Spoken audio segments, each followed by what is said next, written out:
தமிழ்நாட்டிற்கான கல்வி நிதியை விடுவிக்காத மத்திய அரசை ஓ பன்னீர்செல்வம் கடுமையாக விமர்சித்துள்ளார். பாஜக மீது கடும் அதிருப்தியில் உள்ள ஓ பன்னீர்செல்வம் தற்போது மத்திய அரசை எதிர்த்து அறிக்கை வெளியிட்டிருப்பது அரசியல் வட்டாரத்தில் பரபரப்பை ஏற்படுத்தியுள்ளது. இதுகுறித்த கூடுதல் விவரங்களை தருவதற்காக செய்தியாளர் சிவராமன் இணைகிறார். வணக்கம் சிவராமன். முன்னாள் முதலமைச்சர் ஓ பன்னீர்செல்வம் மத்திய அரசுக்கு எதிராக அறிக்கை வெளியிட்டிருக்கிறார். இதன் நோக்கம் என்னவாக உள்ளது? இது பாஜக மீதான அதிருப்தியை வெளிப்படுத்த ஒரு முயற்சியா? விரிவான தகவல்கள் என்ன? வணக்கம். முன்னாள் முதல்வர் ஓ பன்னீர்செல்வம் அவர்கள் தொடர்ந்து பாஜகவையும் பாஜக கூட்டணியும் தொடர்ந்து ஆதரித்து வந்தவர். முதன்முறையாக பாஜகவை எதிர்த்து கடுமையான விமர்சனங்களை முன்வைத்து அறிக்கையினை வெளியிட்டிருக்கிறார். மத்திய அரசு ஒவ்வொரு மாநிலத்திற்கும் கல்விக்காக ஒரு நிதியை ஒதுக்கி வருவது குறிப்பிடத்தக்கது. இன்னமும் மத்திய அரசின் சார்பில் தமிழகத்திற்கு வழங்க வேண்டிய அந்த கல்வி நிதி தொடர்ந்து ஒதுக்கப்படாமல் இருப்பதனால் தற்பொழுது மாணவர்கள் மற்றும் ஆசிரியர்கள் பாதிப்படைந்திருக்கிறார்கள். சுமார் 65 லட்சம் தனியார் மாணவர்களும் அதே போன்று 6 லட்சம் ஆசிரியர்களும் இந்த கல்வி நிதி ஒதுக்காததால் அவர்களுடைய கல்வி பாதிக்கப்படக்கூடிய ஒரு சூழல் இருக்கிறது. திமுக கடுமையாக இந்த நிதி ஒதுக்காததால் தொடர்ந்து பாஜகவை எதிர்த்து வரக்கூடிய சூழலில் தற்பொழுது வரை ஓ பன்னீர்செல்வம் அவர்கள் பாஜகவை எதிர்க்காமல் தொடர்ந்து ஆதரித்து தான் வந்திருக்கிறார். இந்த நிலையில் கடந்த ஏப்ரல் மாதம் தமிழகம் வருகை தந்த அமித்ஷா அவர்களை பார்த்தோமேனால் ஓ பன்னீர்செல்வம் அவர்கள் சந்திப்பதற்கு அனுமதியானது கேட்கப்பட்டது. ஆனால் பாஜக சார்பில் அமித்ஷா அவர்களை சந்திப்பதற்கான அந்த அனுமதியானது தரப்படாததால் அவர் மிகுந்த வருத்தமடைந்தார். தாங்கள் பாஜக கூட்டணியில் இருக்கிறோமா இல்லையா என்பதனை பாஜக விளக்க வேண்டும் என்றும் அமித்ஷா அவர்கள் தங்களை சந்திக்காதது மிகப்பெரிய ஒரு வருத்தம் என்றும் அவர் தெரிவித்திருந்தார். அப்பொழுது அமித்ஷா அவர்கள் தமிழகம் வருகை தந்திருந்த பொழுது அவர் குருமூர்த்தி அவர்களை சந்தித்து பேசியிருந்தார்.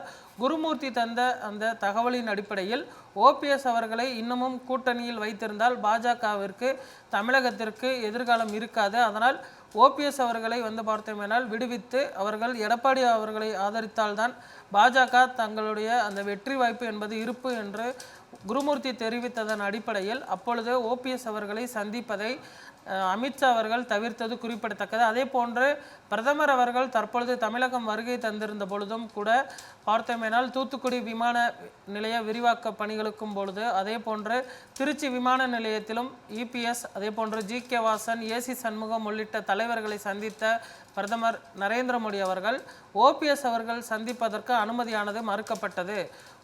தொடர்ந்து அவர் கடிதம் வாயிலாகவும் பார்த்தோமேனால் தன்னை சந்திப்பதற்கு அனுமதி அளிக்க வேண்டும், நீங்கள் வரும்பொழுதும் அதே போன்று தமிழகத்திலிருந்து கிளம்பும் போதும் தாங்கள் சந்திப்பதற்கு அந்த அனுமதி தந்தால் நான் பெற்ற பெரும் பாக்கியம் என்று ஓபிஎஸ் அவர்கள் தெரிவித்திருந்த நிலையில் தொடர்ந்து பார்த்தோமேனால் ஓபிஎஸ் அவர்களை சந்திப்பதற்கு நரேந்திர மோடி அவர்கள் மறுத்துவிட்டதாகவும் இந்த சந்திப்பினை நயினார் நாகேந்திரன் அவர்கள் மூலம் இபிஎஸ் அவர்கள் தடுத்து விட்டதாகவும் கூறப்படுகிறது. இந்த நிலையில்தான் கல்வி நிதியை தராத பாஜக அரசிற்கு கடுமையான கண்டனம் தெரிவித்து தற்பொழுது ஓபிஎஸ் அவர்கள் அறிக்கையை வெளியிட்டிருக்கிறார்.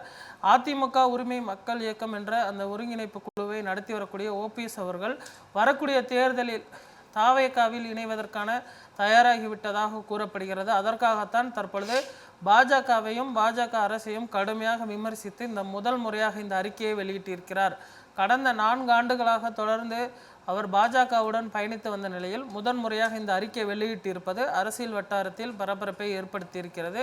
தமிழக வெற்றி கழகத்துடன் இணைந்து ஒரு சில தொகுதிகளை பெற்று அவர் தென் மாவட்டங்களில் போட்டியிடுவதற்கு திட்டமிட்டிருப்பதாக கூறப்படுகிறது. அதே போன்று தாவேகாவில் இணைந்தால் வெற்றி வாய்ப்பு எந்த அளவுக்கு இருக்கும் என்பது கேள்விக்குறிதான். ஏனென்று சொன்னால் தற்பொழுது வரை ஒரு 8% வாக்குகள் தான் தாவேகாவிற்கு இருக்கும் என கூறப்படக்கூடிய நிலையில் ஓபிஎஸ் அவர்கள் இணைந்தாலுமே கூட ஒரு 2% வாக்குகள் இணையும் என எதிர்பார்க்கப்படுகிறது.